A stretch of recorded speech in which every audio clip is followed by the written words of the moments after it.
I like the fact that I had to teach myself a lot of stuff. A lot of Mhm. people would look at it like, "Oh my gosh, wasn't that hard? You didn't have this, you didn't have that." Um, but I go back and I think of all the things I did have and the skill sets that I have now because I had to learn how to do them. Because I had to. I'm not a grown ass adult who can't cook because I didn't learn how to use a stove or I didn't learn how to, kind of a thing. Um it's little things like that you go, you thought sucked. You were bitching and complaining about it, not but now you're grateful for.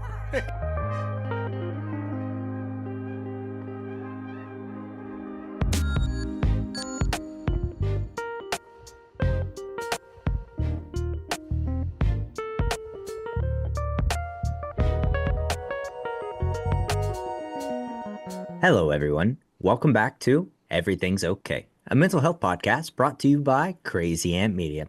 And today we're diving into a powerful and honestly, a probably pretty emotional topic: reparenting yourself. If you ever felt like you missed out on a certain emotional support or guidance growing up, this one is definitely for you. Mm. It's so hard to go back and think about Mm. childhood trauma, right, Dustin? Because I just feel like, especially when we're in such a good place, at least for me, with my parents and where everything is now, and realizing that everyone's human, things happen, but it's so hard to try to go back and rethink about this. Mm. Yeah. uh yeah, when we were talking about doing this episode, I was like, ooh, um so Right. How do you yeah, even yeah, start? How do you yeah. even start? How do I even start? Here's how I'm going to start. My mom was phenomenal. Maybe one of the greatest moms of all time. What she was able to do still is mind blowing to me. I don't know if I could have done it or even attempted to do it. I think I would have just packed it in. So let me start by saying that how she did things and what she was able to do for us as a parent. I can't express in words how much it means to me. That said, nobody was perfect. Nobody's perfect. And trying to raise three kids on your own while working, some things get missed in parenting. You're not home, you're at work, you got kids. What do we do? So, when we're talking about, emotional support or skills or needed somebody to help you with the homework or kind of like, yeah, there was a lot of stuff throughout my childhood that wasn't always there, and so and I used to be really angry about that. Let's just start right there. I used to be angry about that. I am not now. When I became a parent myself and was working and had to work and understanding what it means to be a parent and take care of a child, I had far more respect and far less anger about you weren't there for this or you weren't able to do that kind of a thing than I did prior to becoming a parent. Um but it certainly was difficult. It certainly was a challenge, and my sister and I had to contribute to raising my little brother. And so when we talk about reparenting yourself, not only reparenting myself, but being a parent to my little brother along with my sister and having to learn how to parent. So yeah, I was parenting myself and being a parent to a little brother. Um yeah, we can dive in so much into this and it's going to be interesting conversation. There's no doubt about it. And I know you have a similar story in the sense of not your parent passing away, but an absent parent and leaving that burden on a single parent and how do you navigate that, right? We've had similar lives in that aspect, and I think it plays into why we bond so well and how we live our lives. But easy is never the word that I would use to describe it. That's for sure. No, most definitely. And I mean, I think some of the topics and some of the themes that we touched on last episode with me trying to always prove myself, me always trying to, outshine other people. I think that comes from, absent parents or, being raised in a household where there were three different children, sometimes more when my mom was babysitting because she had her own babysitting business there for a little bit where they needed different needs to where I felt like I wasn't seen.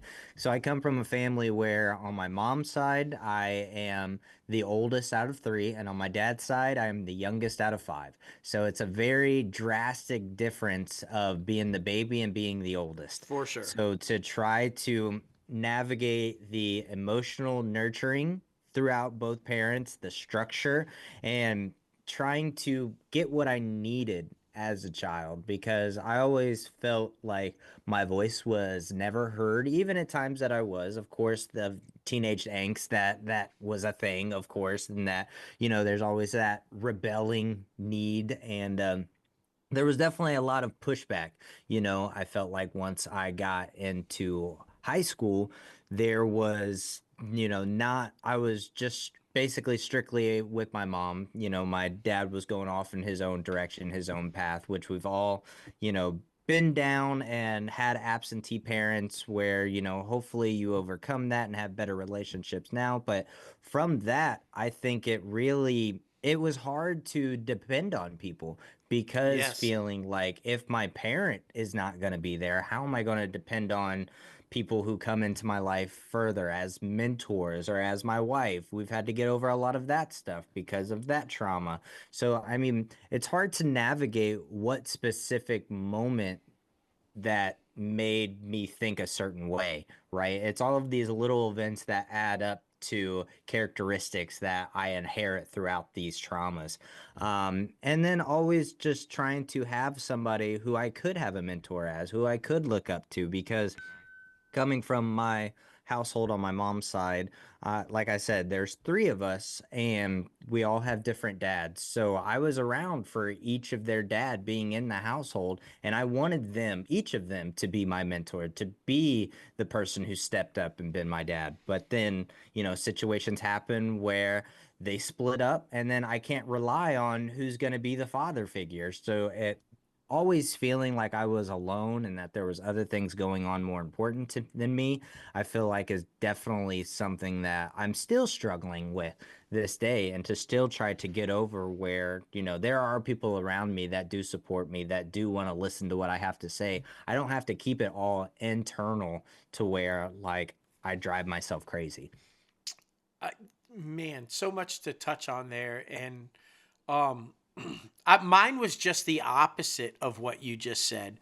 My mom would bring people in, boyfriends and I wanted no fucking part of it. Yeah. Like, get the fuck out. You are not my dad, and I do not want you here. There was never a, ooh, who's going to be my father figure? Maybe this one will work out, and this will be a, it was and maybe this is rooted, I've done a lot of inner child work lately, and it's really kind of exposed a lot of things that I didn't even realize and or made me readdress. And I think a lot of it was, and you and I have talked about this on this very podcast, about after my dad died, it was a constant barrage of man up. You're the man of the house now. You got to take care of the house. You've got to do your part. And so that became the mindset. And so when mom would bring in a boyfriend or somebody that was now living in the house who was a man, it was like, fuck you. I'm the man of the house. You don't need him, mom. Why do you have that? Right? And so I'm supposed to be that guy. So it would build a resentment. Am I not good enough? Me and Kelly have been taking care of Joe. We don't need somebody else to do this kind of a thing. So there was a resentment there. Unintentional. It was just like I said, I've only recently been really realizing that because of what was put on me is where that resentment came from. And it was no other reason other than I was told to be the man and now you're trying to replace me. And that was That was an right? It's almost issue. like it's not even the person, it's the shoes that the person is trying to fill. That's exactly right. That's exactly right. And I guess the fear of, and like you, when you said that they would leave, they would Hmm. go, and then you had to. I always had the fear of that abandonment because of the loss of my dad, and there was always in the back of my head, well, what if this is a good one? What if this may be, and then he dies, or then he's gone. He decides he doesn't want a woman with 3 kids, and he's out of here, kind of a thing. So there was that, and I never even realized that that was a concern of mine until I was a grown ass adult. Yeah. But that was always a hidden fear. And maybe that's why I was always trying to push people out of. But what you learn when you're reparenting yourself and teaching yourself how to be compassionate and how to be emotionally stable and everything is, what was I doing to my mom at that point, right? Because to not validate her emotions or her feelings, or to say, I understand that you're lonely. Maybe you need someone in your life. It wasn't a thing back then. It wasn't a like, fuck you. I don't care if you're lonely, if you need somebody in your life. It's all about us, the Yeah. kids. Right? Like, I mean, didn't you feel selfish sometimes about, like, you're bringing this other person in? What about me?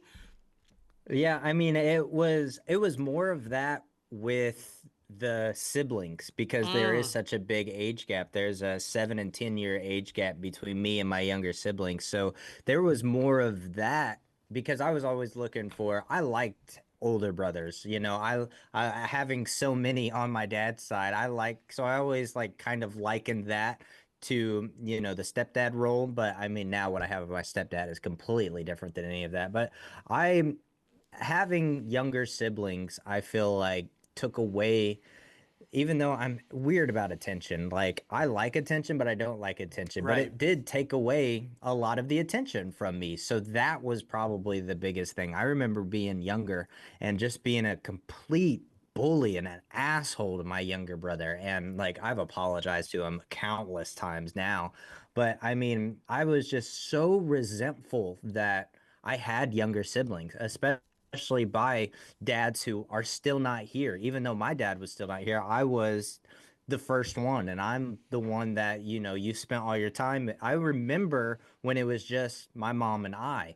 Like, so I was very resentful of siblings coming into the picture and taking away the attention and like inevitably cutting back on things I could do, like signing up for YMCA soccer lessons or playing basketball or different things like that. So it made it very difficult to try to continue building that relationship with my mom because I remember probably from the age of 7 or 8 when my younger brother was born until I moved back down to Mississippi when I was 19. My mom and I did not have a good relationship throughout that entire year because I resented her. I resented the younger siblings I had.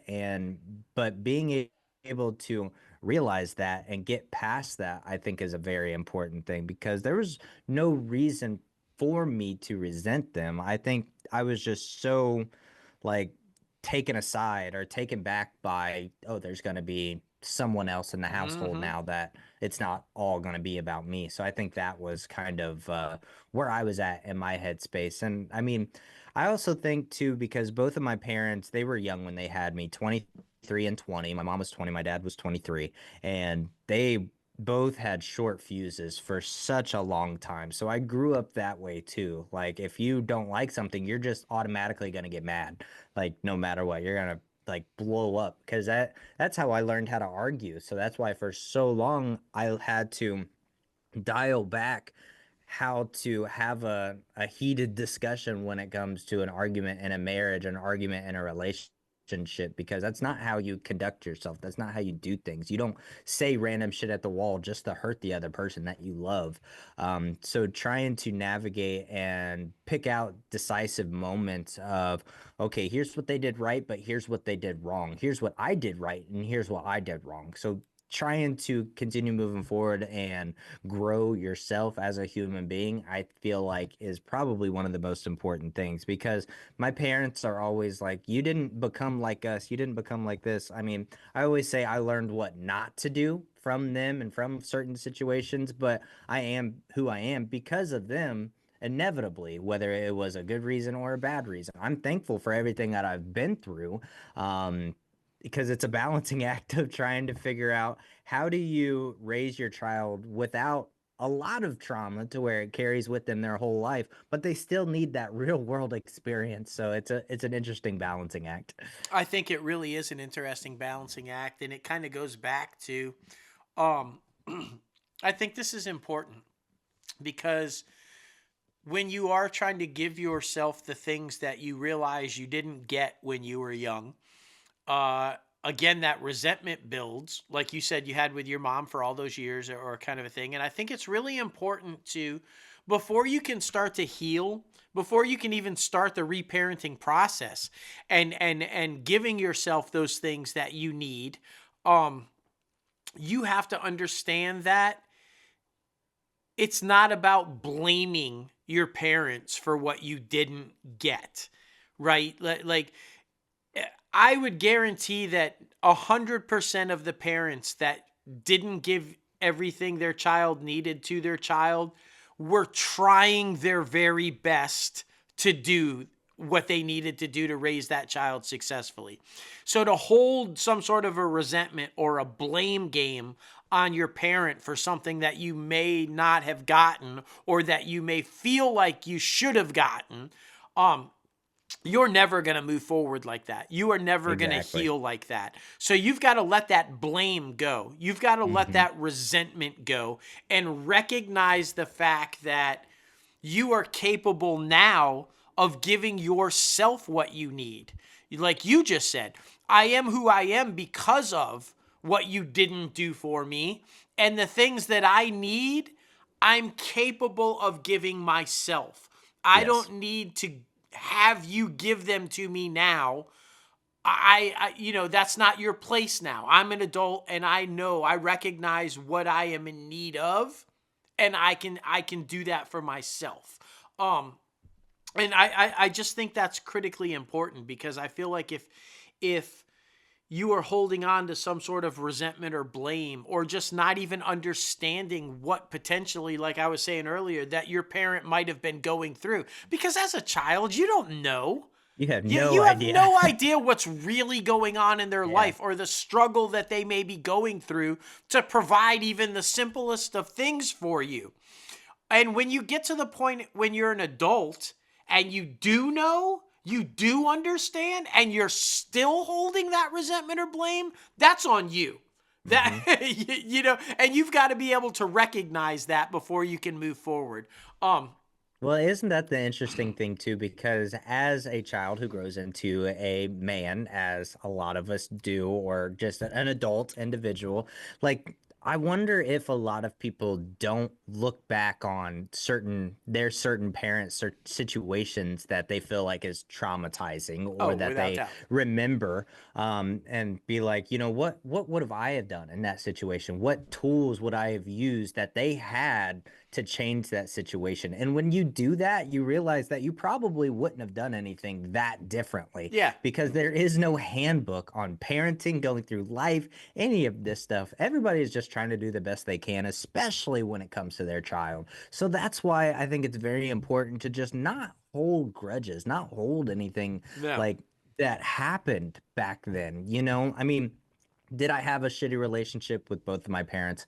Sometimes, but sometimes it was great. And I don't hold any of that stuff against them now because I love the relationship that we have. And when we have conversations, it's a great conversation because they literally have known me since day one and being able to overcome that. And it breaks my heart too, because my brother on my dad's side, we share the same last name and we share the same father. He does not have a relationship with my dad because of childhood stuff. And I always hate that for him because, you got to let that stuff go. You have to build a relationship with your dad. I understand, like, you might have a little resentment, but I mean, it's okay to put up walls. It's okay to put up boundaries for yourself when building that relationship. But I'm also not going to be that person who's like, brother, you need to have a relationship with your. I'm not going to interfere in that because that's not my situation. It just breaks my heart that he can't get to a place to have a relationship with our dad. Right. That's not your journey. It's not. And but something that you just said right there is extremely important. Just because you set boundaries for your own personal health, your own personal mental well-being, does not mean that you have to shut yourself off from everybody or Exactly. not have it simply means I'm not going to allow this into my life because it is not good for me, but I want you to be a part of what I'm doing. I want to be a part of your life and you a part of mine, but you have to respect that I have these rules that I can't, so because I think a lot of people run into that problem. It's like, well, if you have an issue with something, you have to completely cut them off. You have to just like Mhm. get rid, and that's not the case. Mm-mm. Sometimes that is the only necessary step, but most of the time not. You can set those boundaries and don't be scared to set those boundaries and say, this is what I will allow and this is what I will not allow because that is what is best for me. Yeah. And I think any healthy relationship, not parenting, spouse, friendship, whatever, you have to have those boundaries and you can't be scared to set those boundaries. The other thing I think that's really important to understand with coming at it from, I like the fact that I had to teach myself a lot of stuff. A lot of Mhm. people would look at it like, "Oh my gosh, wasn't that hard? You didn't have this, you didn't have that." Um, but I go back and I think of all the things I did have and the skill sets that I have now because I had to learn how to do them. Because I had to. I'm not a grown ass adult who can't cook because I didn't learn how to use a stove or I didn't learn how to, kind of a thing. Um it's little things like that you go, you thought sucked. You were bitching and complaining about it, but now you're grateful for. It's just like, wait a minute. Um, but I want to get back to the reparenting yourself, if you will. I think that as adults, and again, I want to emphasize that I've done this within the past year and it immensely helped and I highly recommend it to anybody. Um it's revisiting your inner child Mm. because your inner child is always there. It's always there and now you're that parent that child needs. So if there was a gap in the parenting when you were little, if there was something that you didn't feel like you got or received, you can give that. Revisit your inner child. Go back and give that to yourself. Go back and give that hug. Go back and give that encouragement that you felt like you didn't get. Go back and tell them it's all going to be okay. And the biggest thing for me out of what I've learned from my inner child is because I was forced to grow up really, really quick. When you lose a parent and you're forced to have to help raise a younger sibling and your parent isn't always around, you are forced to grow up and give a lot of that childhood up. Mhm. What I've learned to do by revisiting my inner child is learning to just play again. I can still be that kid. I can still have fun. I can go back and recapture a lot of those things that made me happy as a child that I gave up. Because you can, just because you're a grown, responsible adult doesn't mean you can't still have fun and revisit that childhood and go, yeah, that was really fun when I was a kid. Let me try doing that again. Or that's something I never got to do as a kid. Let me try it now, right? That's part of the reparenting process, is to go back and allow yourself to do things that you either didn't do, weren't able to do, or that you did do and really enjoy and you've forgotten how to do in life. Because that's the other thing, right? When you become an adult, you forget sometimes how to be a kid, how to just have fun. Because life is supposed to be fun. The journey is supposed, not that there won't be problems, not that there won't be issues, not that there won't be unexpected stuff happening to you. But for goodness sake, we're here, man. And we're here for just like a really short period of time. And you got to have fun, which goes back to what you were saying about the relationship with your brother and his dad. You got to let that go, because tomorrow he might not be here. And you will regret that for the rest of your life if you don't let that go and mend that. Because you may never have the chance. And then what do they always say? You don't realize what you have until it's gone. Don't let that be it. Don't let it be they were gone and then you realized how much you wanted to be a part of their life. Just let that go and enjoy it again, because, parenting never stops. And being a child never stops. They will always be a parent. You will always be their child.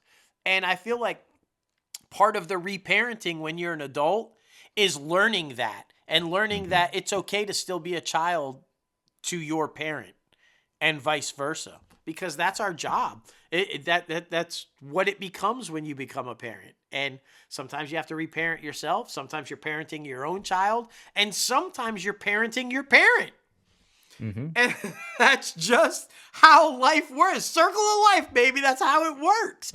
And I have such a much greater appreciation for what my mom went through. Now seeing it all as an adult, right? Like you said, I don't know. Would have I made the same decisions? Probably. What do you do when an unexpected death happens and you're forced to have to raise 3 kids on your own, and you're told you have to give up your job or you don't get the benefits? Like, what would have I done? I probably would have caved and said, shit, fuck, I'm done. But she just said, this is, so be it. Let me go. I got 3 kids. I got to feed them. I'm going to do it. And like I said, was it perfect? No. But I'm here. So she was successful. I'm a successful adult. And I feel like a better parent because of what I went through and because of what she was able to do for me. That's just, fact. Yeah, most definitely. And I mean, I know a big trend on social media right now is using the coffee and then pouring the water in each coffee to show generational trauma. And I think that's what we're all just trying to do. We're trying to just be a little bit better than what our parents were to us, and not saying that anything was horrible, but just trying to just be a little bit better, because I know that's every time I used to talk to my mom about, she was just trying to be a little bit better than her mom, Right. And my grandma was just trying to be a little bit better than her mom. It's one of those experiences to where, that's all we can do. We're all just trying to forge our own path on our own journey and create our own legacy with our own family. So I think that is truly amazing. And yeah, I love I was actually on the drive here today, I was thinking about inner child stuff. And what I like to do is I like to go to bed to cartoons. I think that is, it's something small like that to revisit happier times, or revisit times where I didn't have all of this shit going on, to where like I just didn't have any pressure. I didn't have any responsibility. And think just to get like a little moment of that helps immensely in everyday life. And then I drove by a park and I saw the swings. I was like, man, when was the last time I sat on a swing set and just swung? Like, just things like that. I think that it's important to, you know, have that moment, have that little bit of time to where you can connect with your inner child every once in a while, because it does do immense things for your mental health. I mean, that's for sure. And you Because don't need outside validation. you don't. You validate yourself. If you feel like you want to sit on that swing and let it go, get as Right. high as you can and jump off of it, even though you're a grown ass adult, do it. Mm-hmm. And you don't need anybody's permission to do it. And I Mm-hmm. think, because that's key too, right? You don't need to have somebody say, hey, Logan, that's okay. That Exactly. was awesome that you did that. Nope, I'm gonna do it, and I think it's great, and I'm gonna So yeah, I just wanted to throw that in there because I think a lot of times we ignore some of the things that make us happy, especially if they're childish, because we don't feel like we're gonna get approval or validation from somebody for doing it. Who Yeah, cares? completely agree. Completely agree, man. And we want to encourage everyone out there. We want to encourage all of you. What's one thing that you needed to hear as a kid, but you didn't? And how can you say that to yourself now? We Mm, definitely want to know. Be sure to let us know at info@crazyantmedia.com or just have that for yourself. Keep that special for yourself. I think it's very important to go through the steps to figure out, what you want to change, what you want to keep the same. I think that's very important. And I mean, another step that you can continue to start to reparent yourself is identify unmet needs of when you were growing up. Of course, ask yourself what you craved emotionally, validation, comfort, guidance, and recognize where that still affects you now today as an yep. adult. Yep. Develop self-compassion. Practice talking to yourself like you would a child who's scared or hurting. Be gentle, be patient, and be loving. It's okay to feel this way, and always remember that you are here for yourself. That's very important. And like we've touched on with setting healthy boundaries, not from a place of punishment, but from a place of self-respect, like a loving parent would in an everyday life.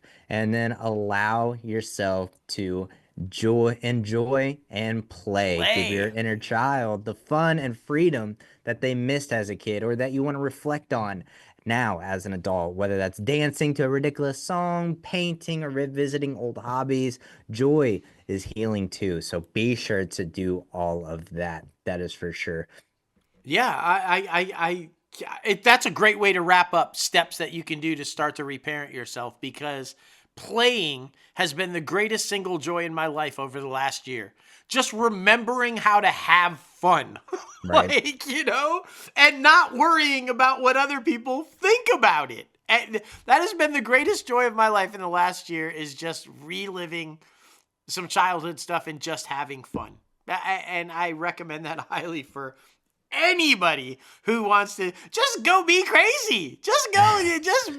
Kids don't care. That's No. the beauty of being a child, right? You didn't care. If you were singing as loud as you could in the middle of the mall and everybody was looking at you like you was crazy, you didn't care. Yeah, No. and yeah.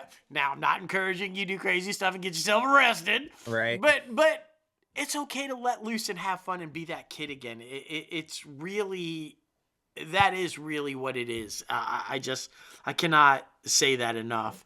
And again, my final thought on just aside from playing and finding that inner child and being there for that inner child again is again, let that shit go.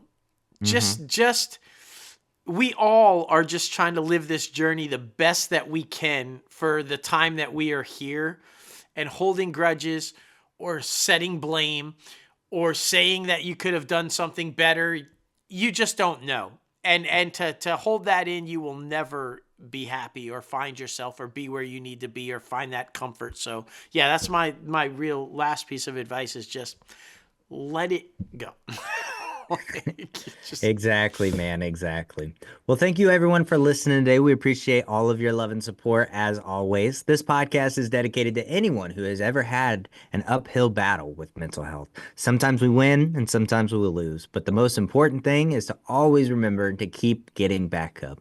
And we are here for you. If you have any thoughts, comments, concerns, please feel free to reach out to us at info@crazyantmedia.com. And of course, be sure to follow us on Instagram, X, Threads at Everything's Okay Pete. And then, of course, subscribe to this podcast on Apple Podcasts, Spotify, and YouTube. Again, we appreciate all of you for taking time out of your amazing day yes. to listen to this awesome podcast. And always remember that everything's okay.